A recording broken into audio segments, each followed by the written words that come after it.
2월 10일 허브교회 일부 예배에 나오신 여러분 모두를 예수님의 이름으로 축복하고 환영합니다. 날씨가 많이 추운데 여기까지 오시느라 고생하셨습니다. 옆 사람과 반갑게 인사를 나누시겠습니다. 반갑게 나눠주세요. 추운 날씨에 잘 오셨습니다. 네, 한 번 더 인사를 나누시겠습니다. 당신은 하나님의 장자입니다. 예, 우리 모두는 영적으로 하나님의 장자입니다. 저는 오늘 모세의 귀향이라는 제목으로 출애굽기 4장 18절에서 32절까지 본문으로 여러분에게 설교하려고 합니다. 지난 설교에서 모세가 하나님을 만나고 나서 그 다음에 장인인 이드로에게 돌아와서 애굽으로 돌아가겠다고 말하는 것부터 시작해서 호렙에서 아론을 만나고 애굽에서 이스라엘 자손과의 만남과 그 결과에 대해 나누고자 합니다. 지난 설교에서 하나님은 모세에게 3가지의 이적을 주시고 또한 아론도 돕는 자로 주셨습니다. 모세는 결국 하나님의 지시에 순종해서 애굽으로 내려가기로 결단한 것 같습니다.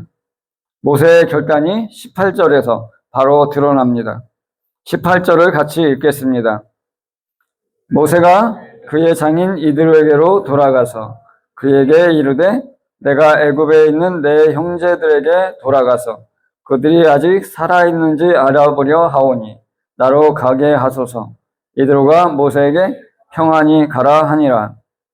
모세는 하나님과의 대화를 마치고 장인 이드로의 집으로 돌아갔습니다. 그리고 장인에게 애굽으로 돌아가겠다고 말합니다. 이드로는 모세에게 평안히 가라고 보내줍니다. 모세는 이드로에게 이집트로 떠날 것을 공식적으로 밝힘으로써 하나님의 부르심에 대한 첫 번째 동의를 표시하고 있습니다. 이드로는 그가 떠나는 것을 기꺼이 보내겠다는 형태로 인간적으로 첫 번째 승인을 주었습니다. 여기서 문구를 보면 80세에 장성한 모세가 여행을 위해 장인의 허락이 필요했던 것처럼 보일 수 있습니다. 하지만 이는 부분적으로만 사실입니다. 그가 진정으로 원했던 것은 축복, 즉 억지로 떠나는 것이 아니라 원만하고 행복한 출발이었습니다. 모세가 이드로의 직원으로서 일했었기 때문에 그는 직장에서의 정식적인 해고가 필요했고 또한 원만하게 해고되기를 바랬습니다. 사위로서 그는 십보라를 데리고 가야 했기 때문에 그리고 이 미디안 제사장에게 수십 년 동안 대접을 받아왔기 때문에 모세는 아내의 아버지의 축복을 원했을 것입니다. 아니면 모세의 말은 이드로에게 자신의 의도를 정중하게 알리고 사회적으로 적절한 이유를 제시했는데 더 가까웠습니다. 모세가 바로에게 이스라엘을 위해 애굽에서 석방을 요청할 때에도 본질적으로 동일한 형식을 사용했습니다. 그는 바로 앞에서 정중하게 요청하고 떠나야 할 필요성에 대해 수용 가능한 이유를 제시했지만 그렇다고 해서 자신이 실제로 바로의 출국 허가를 받아야 하는 것처럼 보지는 않았습니다. 여호와의 명령에 대한 모세의 반응은 그의 직계가족에게 중요한 영향을 미칩니다. 미디안에서 오랜 세월을 보낸 모세는 애굽으로 돌아가야 하는 도전에 직면하게 된 것입니다.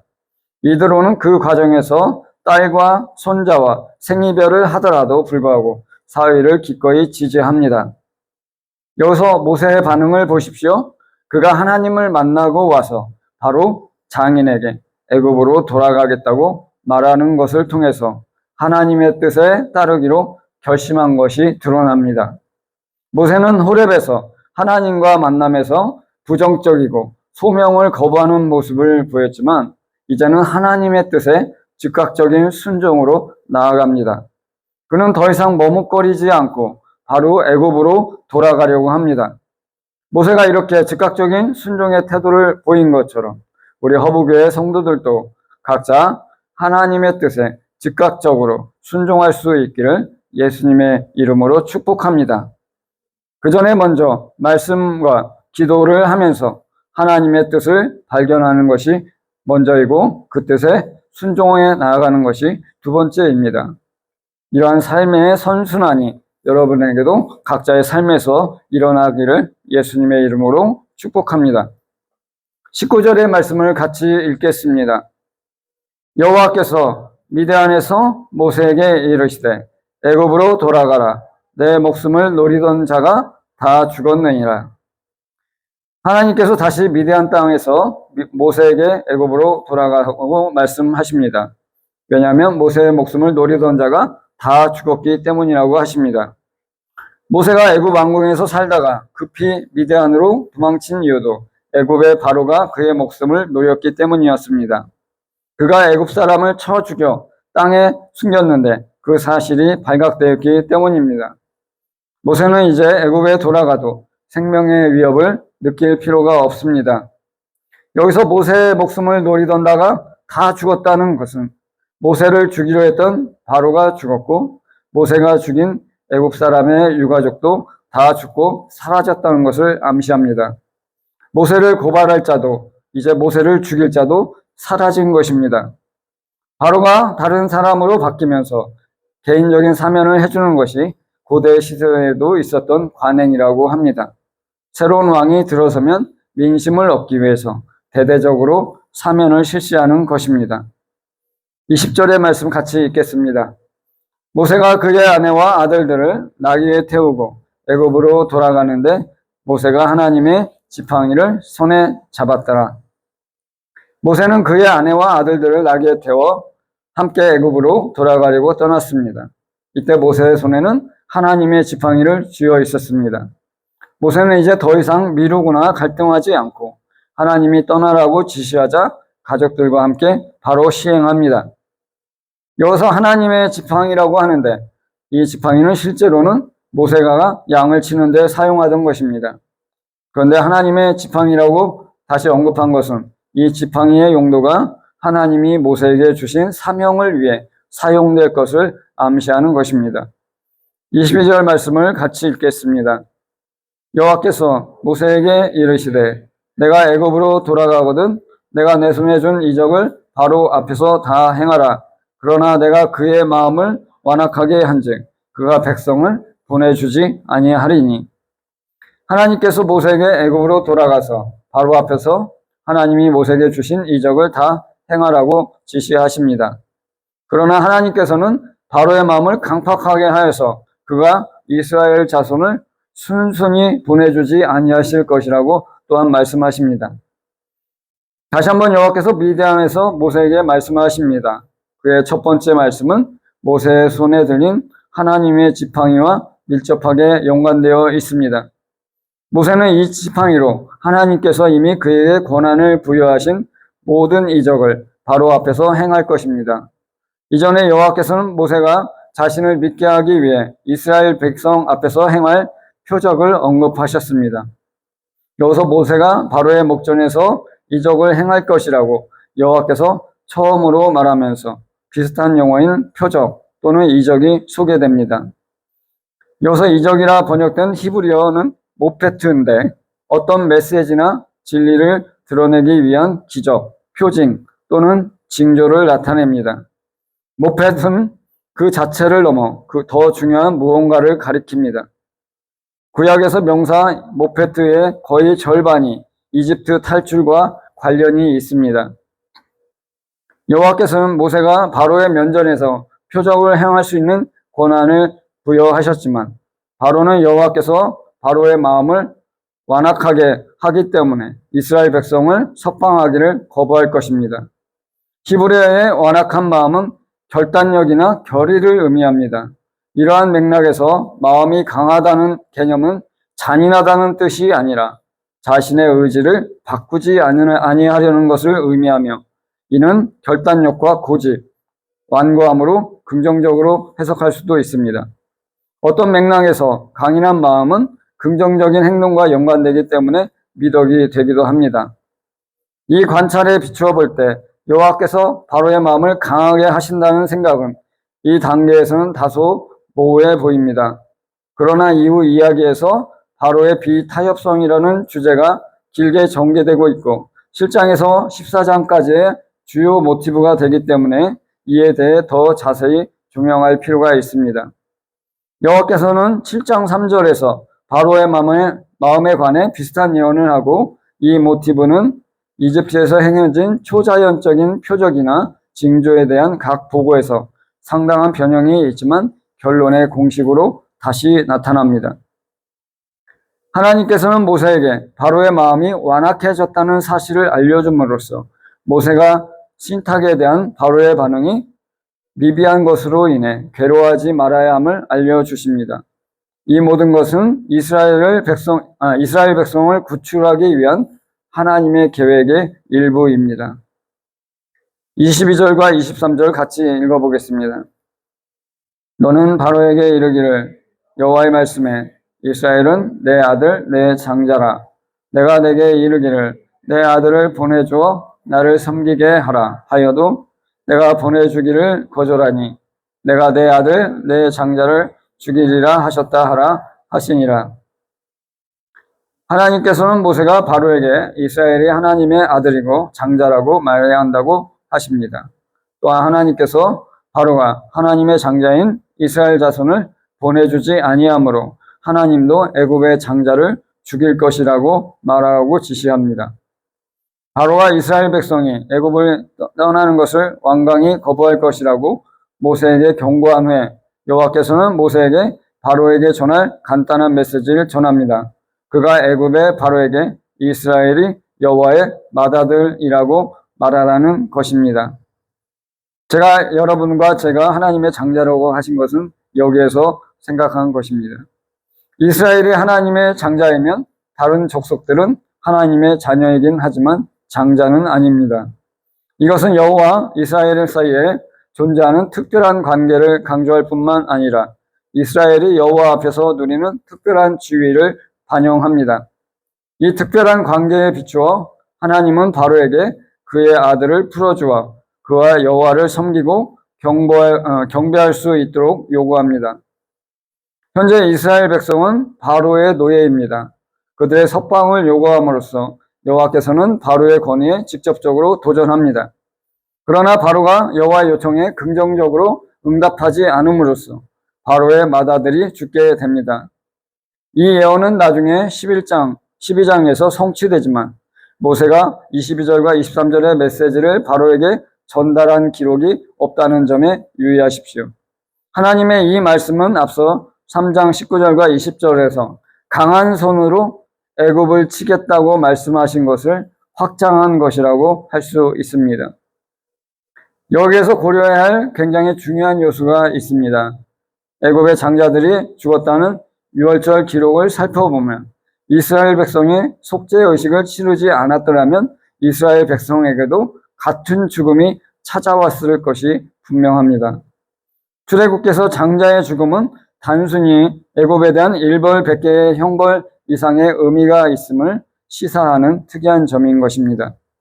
특별히 재앙에 대한 강조를 추가하여 모든 재앙 중 가장 치명적인 마지막 재앙인 바로의 장자를 포함한 애굽의 모든 장자에 대한 재앙의 언급으로 모든 재앙을 이해하도록 합니다.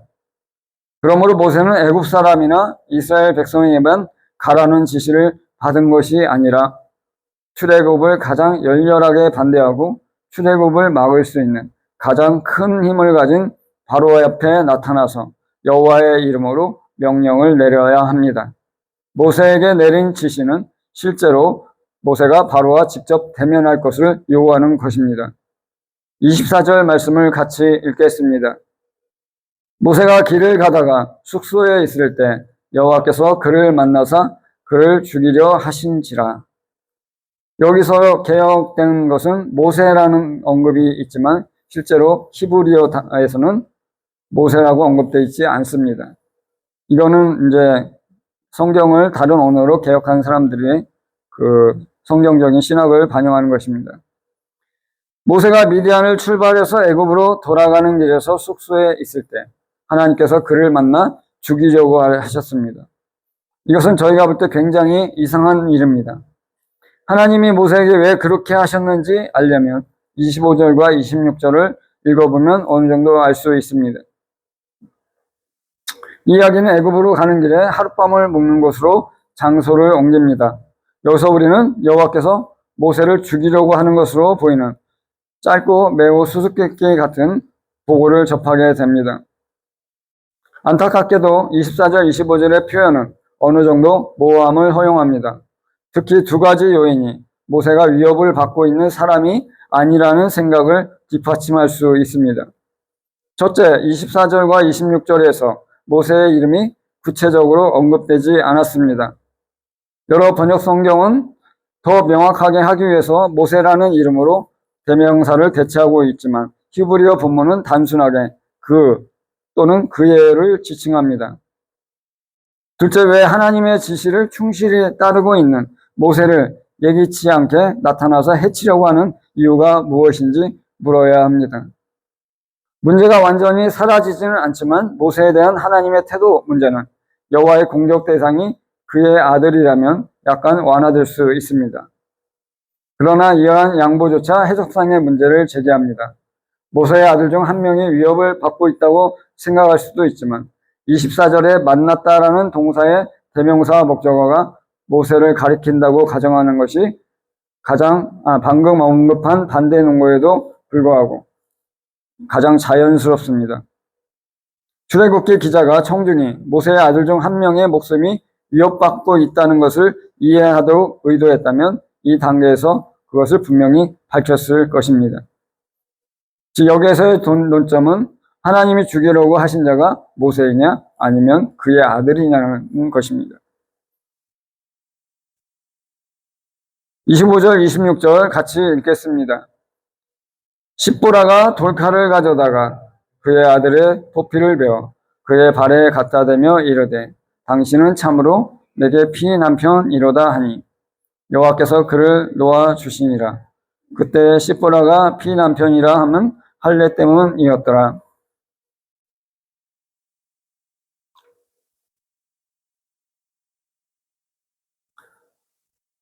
이러한 위급한 상황에서 모세의 아내인 십보라가 돌칼을 가지고 그녀의 아들의 포피를 베어 그의 발에 갖다 대었습니다. 여기서도 그의 발이라고 되는데 이것이 누구의 발인지 우리는 정확하게 알 수가 없습니다. 그리고 당신은 나에게 피남편입니다 라고 말하였습니다. 여기서 십보라의 행동이 의외입니다. 대뜸 자기 아들에게 할례를 행하는 것이 자연스러운 일은 아닙니다. 이들은 모세의 앞길을 가로막는 장애물을 두지 않지만 바로는 매우 다르게 반응합니다. 결과적으로 이스라엘 백성을 애굽에서 이끌어내려는 모세의 사명은 결국 바로의 아들을 죽이는 결과를 낳게 됩니다. 한 차원에서는 바로가 여호와의 장자 이스라엘을 감금한 것이 바로의 장자의 죽음을 초래할 것입니다. 이는 처음에는 시적 정의의 사례로 보입니다. 이후의 이야기에는 이러한 해석을 완화하는 복잡한 요소가 있습니다. 6월절에 이스라엘의 장자들도 죽음의 위협을 받다가 집 문틀에 뿌려진 제물의 피 덕분에 목숨을 구합니다. 장자의 죽음은 이스라엘 백성에 대한 바로의 억압적인 대우에 대한 처벌 이상의 요소를 내러티브에 도입한 것입니다. 이런 점에서 바로의 장자의 죽음에 관한 모세에게 내린 여호와의 지시가 바로 이어서 모세를 공격한 여호와의 수수께끼 같은 보고로 이어진다는 점이 놀랍습니다. 십보라의 신속한 대응이 없었다면 모세는 죽을 수도 있었을 것입니다. 이 이야기는 모세의 구출을 아들의 할례와 연관시킴으로써 모세가 비록 여호와의 사자일지라도 자신의 생명의 지속에 대해 함부로 말할 수 없음을 강조합니다. 다른 사람에게 하나님의 심판을 선포하는 사람 역시 하나님의 심판을 받을 수 있음을 인식해야 한다는 것입니다. 할례는 하나님과 아브라함의 후손 사이의 언약을 상징하는 표식입니다. 창세기 17장 17절에서 너희 중 남자는 다 할례를 받으라. 이것이 나와 너희와 너희 후손 사이에 지킬 내 언약이니라고 하나님이 말씀하십니다. 여기에서 배경 상황이 있을 것으로 생각합니다. 모세가 하나님의 사명을 받고 애굽으로 돌아가려 할 때 모세는 아마도 자기 아들들에게 할례를 해줘야 함을 알았을 것입니다. 그러나 막상 모세가 아들에게 할례를 해주려고 할 때 아들의 엄마인 미디안 족속 십보라가 반대해서 그냥 출발할 수밖에 없었던 것일 수도 있습니다. 하나님께서 이것을 보시고 애굽으로 가는 도중에 나타나서 이러한 상황을 연출해서 할례를 반대했던 십보라의 손으로 모세의 아들에게 할례를 행한 것일 것 같습니다. 그리고 출애굽기 기자는 십보라가 피남편이라고 말한 것은 할례 때문이라고 선언합니다. 출애굽기 4장 24절 26절에서 모세를 피남편이라고 부른 이유는 모세의 아내인 십보라가 그들의 아들들에게 할례를 행하면서 발생한 사건과 관련이 있습니다. 이 사건은 하나님의 명령에 따라 할례를 행하지 않은 모세를 하나님이 죽이려 하셨기 때문에 십보라가 재빠르게 개입하여 아들에게 할례를 베풀고 모세의 발에 피를 바른 것입니다. 그 이후로 십보라는 모세를 피남편이라 부르게 됩니다. 할례는 아브라함과 그의 손 사이에 언약의 표식으로 이스라엘 백성에게 매우 중요한 의식이었습니다. 모세는 하나님의 명령을 받아들이고 이스라엘 백성을 인도하는 지도자였기 때문에 그의 가족도 하나님의 언약을 철저히 지키는 것이 중요합니다. 십보라의 행동은 하나님의 명령을 지키기 위해 재빨리 대응한 것으로 볼 수 있습니다.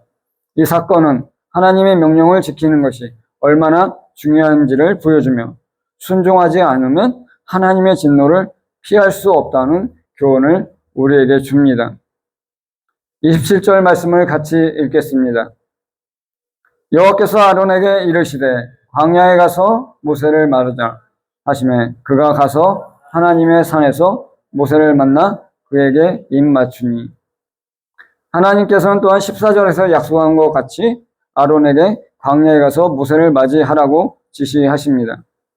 아론이 가서 하나님의 산에서 모세를 만났고 그에게 입을 맞추었습니다. 이렇게 간단하게 서로 만날 수 있었는데 두 사람은 40년 동안이나 만나지 못한 것이었습니다. 1980년대에 우리나라에서도 이산가족 찾기 방송이 있었습니다. 6.25 때 서로 헤어진 가족이 만나는 상봉의 시간은 눈물바다가 되었고 온 나라의 관심이 집중되었던 프로그램이었습니다. 모세와 아론도 그런 감격을 느꼈을 것이라고 생각합니다. 28절 같이 읽겠습니다. 모세가 여호와께서 자기에게 분부하여 보내신 모든 말씀과 여호와께서 자기에게 명령하신 모든 이적을 아론에게 알립니다. 모세는 하나님께서 명령하신 모든 말씀과 이적을 아론에게 모두 알렸습니다. 이는 모세가 하나님이 말씀하신 대로 아론과 협력하기로 결정한 것입니다. 단순히 혈육 간의 형제로서가 아닌 동역자 관계가 성립되는 것입니다. 그러나 서로 협력하더라도 모세의 역할과 아론의 역할은 구분되어야 합니다. 모세는 하나님께 들어야 하고 아론은 28절과 같이 모세를 통해서 하나님의 명령을 들어야 합니다. 모세는 하나님의 선지자가 되는 것이고 아론은 모세의 대리자, 대변인이 되는 것입니다. 29절, 30절 말씀 같이 읽겠습니다. 모세와 아론이 가서 이스라엘 자손의 모든 장로를 모으고 아론이 여호와께서 모세에게 이르신 모든 말씀을 전하고 그 백성 앞에서 이적을 행하니. 모세와 아론이 이스라엘 자손에 가서 장로들을 모으고 아론이 하나님께서 이르신 말씀을 모두 백성들 앞에서 전하였습니다. 그리고 백성 앞에서 이적을 행하였습니다. 호렙에서의 이야기는 이제 이집트로 넘어갑니다. 내러티브는 모세와 아론이 이스라엘 장로들과 만나는 장면을 최소한의 상황으로 기록합니다. 이 사건들이 간결하게 기록되어 있는 것은 호렙에서 모세가 하나님과 오랜 시간 대화를 나눈 것과는 극명하게 대조를 이룹니다. 모세는 자신의 예상과 달리 가장 호의적인 환영을 받습니다. 두 사람이 받는 문제없는 환영은 백성들 사이에서 추정되는 불신과 불신에 근거한 모세의 반대와 극명하게 대조됩니다. 여호와의 지시에 따라 백성들 앞에서 세 가지 표적을 행하면 백성들이 믿습니다. 또한 이스라엘 지도자들이 자신들에 대한 하나님의 관심에 대해 알게 되면 여호와께서 그들을 보고 계셨다는 문구는 3장 16절에서 내가 반드시 너희를 주목했다라는 말을 반영합니다. 27절에서 하나님은 아론에게 직접 말씀하시며 하나님의 산에서 모세를 만나러 나가라고 명령하십니다. 그런 다음 29절에서 두 사람은 이스라엘 백성의 장로들에게 연설을 하는데 이는 이스라엘의 후기 생활에 대한 전형적인 이미지입니다. 시간이 흐르면서 영감받은 선지자와 신성한 제사장이 모두 존재합니다. 이들은 신의 산에서 받은 계시를 이스라엘 백성에게 지속적으로 전달하여 언약을 갱신하는 역할을 합니다. 이것은 성서학적으로 부활하신 영광의 그리스도를 의미하기도 합니다. 오랜 세월 동안 그는 교회의 선지자이자 제사장으로서 구원에 관한 모든 지식을 교회에 전달하고 모든 사람을 대신하여 중보하는 역할을 해오셨습니다. 32절 말씀 같이 읽겠습니다. 백성이 믿으며 여호와께서 이스라엘 자손을 찾으시고 그들의 고난을 살피셨다 함을 듣고 머리 숙여 경배하였더라. 여호와께서 모세를 보내셨다는 것을 인정하게 된 그들은 하나님을 예배하며 경배합니다. 이 시점에서는 성공적인 임무를 위한 모든 것이 준비된 것처럼 보입니다. 여기까지 내용을 보았을 때 하나님이 모세에게 약속하신 것이 모두 이루어졌습니다. 하나님이 모세에게 아론을 보내주시고 만나게 하셨습니다.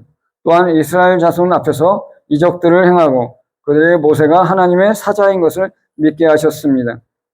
하나님이 약속하시고 하나님이 성취하신 것입니다.